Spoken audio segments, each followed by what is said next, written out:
Nai-stress o pagod na pagod ka na ba?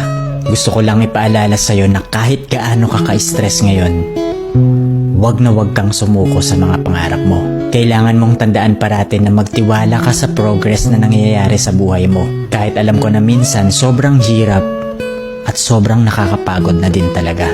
Magtiwala ka sa kakayahan mo.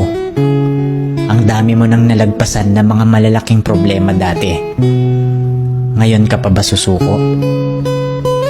Patuloy ka lang na lumaban. Yung pakiramdam mo ngayon na nahuhuli ka na sa buhay, siguro dahil nakikita mo yung mga kakilala mo o yung mga kaibigan mo pakonti-konti may na-achieve na sila. Parati mong tandaan na lahat tayo ay may kanya-kanyang timeline sa buhay. Hindi ka nahuhuli at hindi ka rin naman nauuna. Kung nasaan ka man ngayon sa buhay mo, yan ang lesson at experience na kailangan mong pagdaanan ngayon. Lahat tayo ay may sariling kwento sa buhay na makaka-inspire ng ibang tao. Sarili mong kwento yan.